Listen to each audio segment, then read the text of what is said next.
pusiera al frente, creo en ti. Yo también. Imaginemos juntos un gran futuro. En una sociedad justa, tus derechos son mis derechos. Disfrutemos la riqueza y la diversidad de nuestro México. Soy parte de tu mundo. Yo también.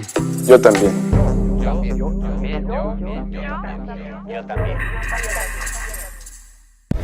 Jesús, nos comentabas, a guisa de ejemplo, el derecho a la vivienda y lo que esto significa.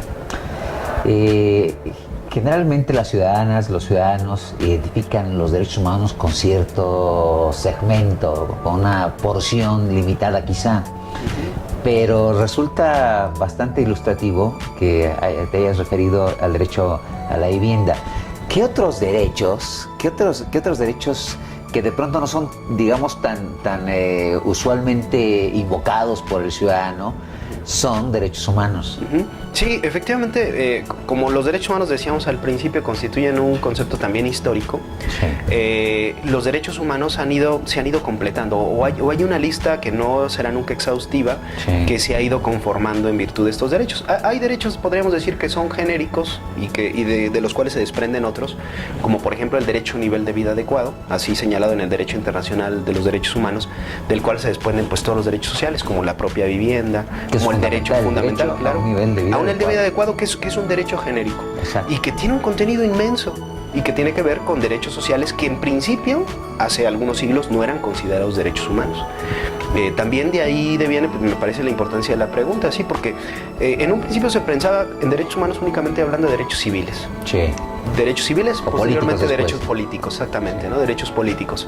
Pero no, ahora como la idea de derechos humanos construye la idea de la protección a la dignidad de las personas, pues no únicamente con la protección, el reconocimiento de derechos civiles y políticos se complementa esta idea, sino que es necesario, por ejemplo, hablar de este derecho genérico, derecho a un nivel de vida adecuado, que comprende, entre otros, decíamos, la vivienda, pero por ejemplo también de manera incluso reciente el derecho humano al agua. Exacto. Que se constitucionalizó en el artículo 4, pues hace pocos años en México, que ya estaba en el derecho internacional, pero que ahora vivimos precisamente el proceso en el que se va integrando poco a poco en las normas jurídicas, en las políticas públicas, el derecho al agua como un derecho humano, como un derecho social, con todo lo que ello significa, ¿no? Ahora, por ejemplo, también las Naciones Unidas han determinado que el Internet, por ejemplo, quien iba a decir hace algunos años, exacto, que es un derecho humano, claro, relacionado con la libertad de expresión, con la libertad de información, de educación, ¿no? De educación, por supuesto, ¿no? De difusión de las ideas, o el derecho, por ejemplo, que tenemos a la cultura, ¿no? De beneficiarnos con adelantos tecnológicos, culturales, ¿no? El derecho que tenemos a la salud, ¿no? Con todo lo que ello implica, ¿no? Como un derecho humano, o el derecho al trabajo, que también, bueno, fue constitucionalizado desde 1917. Entonces, esta lógica de los derechos humanos sí es importante señalarla, esta clasificación didáctica, no como generaciones, sino más bien como una clasificación didáctica, porque efectivamente existe, digamos, una idea de que los derechos humanos únicamente tienen que ver con precisamente derechos civiles y políticos, o incluso con derechos que únicamente protegen una parte, a una parte de la población, ¿no? Y me refiero fundamentalmente, muchas veces existe una idea de que los derechos humanos tienen únicamente que ver con las personas que han cometido delitos, ¿no? Como una protección adicional incluso. Y no es así, me parece que ahí también es importante señalarlo. Claro, las personas que cometen delitos y las que no cometen delitos, por ser personas, pues tienen todos los derechos humanos. Y eso no tiene que ver con impunidad, tiene que ver con una serie de acuerdos que hemos logrado democráticamente para respetar, pues, la dignidad de las personas. Y ahí me parece que es importante, sí, por eso señalar, pues, que los derechos humanos no solamente son los civiles y políticos, sino también los derechos sociales, o incluso ahora ya se habla de derechos de los pueblos, se habla de derechos en el contexto internacional, de los pueblos indígenas, por supuesto, ¿no? Lo que tiene que ver con el reconocimiento de estos derechos, donde aquí ocurre un fenómeno interesante. Decíamos hace rato, los derechos humanos son universales, todos los tenemos, pero por ejemplo, hablando de pueblos indígenas, hablando de personas indígenas, lo que sucede es que la interpretación de algunos derechos colectivos contiene diferencias.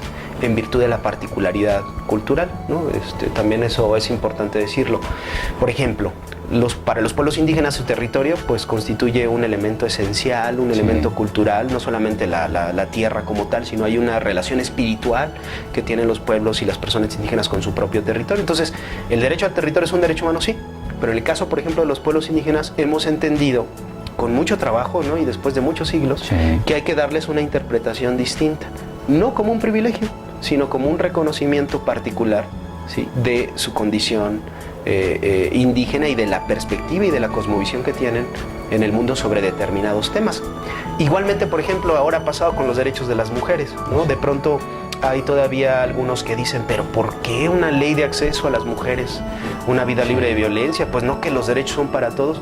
A ver, lo que ha hecho el Estado también en términos de derechos, pues es reconocer que ante la diferencia estructural que existe en el acceso a los derechos de algunos grupos, pues es importante, ¿no?, implementar acciones afirmativas, en este caso legislativas, pues para crear condiciones de justicia, ¿no? Y políticas públicas también. Políticas públicas, por supuesto, ¿no? Esto es también algo que estamos viviendo, podríamos decir incluso de manera muy reciente, ¿no? En Guanajuato, por ejemplo, como ocurre en el país en muchos sentidos, en los últimos 8 o 10 años, por primera vez tenemos legislación específica sobre pueblos indígenas. Exacto. Por primera vez sobre protección de los derechos de las niñas, niños y adolescentes. Sí. Por primera vez en materia de derechos humanos de las mujeres. Personas con discapacidad. Personas con discapacidad, personas adultas mayores. Legislación particular. No quiere decir que no se mencionaran, que no, pero estamos hablando de cuerpos legales enteros, ¿no?, que por primera vez aparecen en el contexto, por ejemplo, jurídico estatal. En ocasiones la ciudadanía, porque socialmente padecemos índices de delincuencia, de criminalidad que no quisiéramos, peyorativamente o de una manera crítica, cuestiona el tema de los derechos humanos porque se piensa que son protecciones para los delincuentes. Así es. ¿Qué es lo que ocurre ahí y qué respuesta habría que dar para que la gente sepa que se trata de un derecho que tiene toda persona, que puede estar sujeta a un determinado proceso de carácter penal? ¿Y qué supone todo esto que está en boca de la gente todos los días? Sí, yo creo que considero que ahí hay una mala información que a veces tenemos.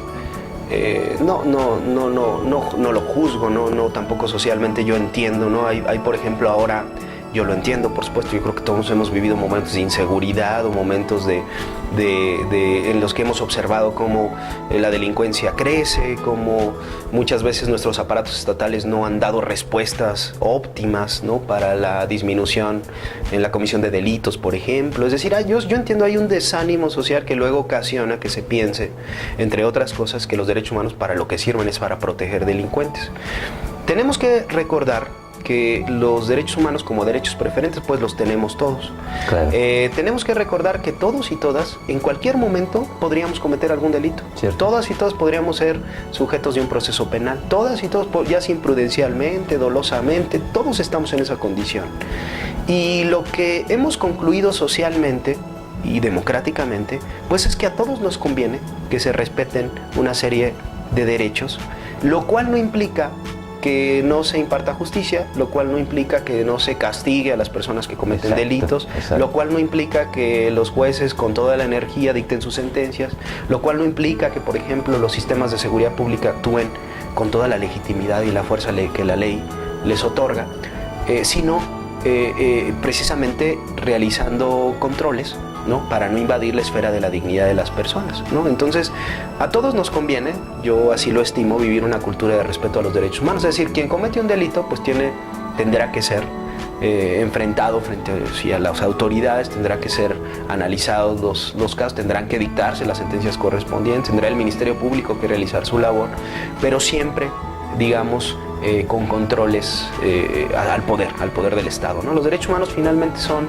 controles al exceso que pudiera tener el Estado, ¿no?, ese ente al que le hemos dotado de muchas posibilidades y de muchas facultades, y por eso es importante, ¿no?, recordar que en ese sentido pues los derechos humanos son universales.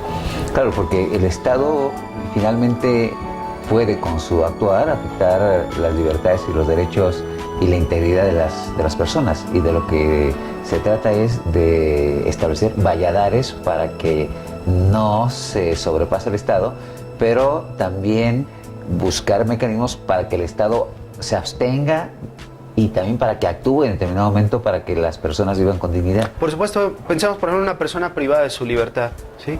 Su castigo es estar privada de su libertad, que no es cualquier cosa, ¿no? No, Digamos, ha sido una sanción, ¿no? Que incluso es muy cuestionada, pero finalmente estamos democráticamente de acuerdo que existen determinadas conductas antisociales, ¿no? Llamadas delitos, Sí. que pueden generar la privación de la libertad de una persona, pero ese es su castigo.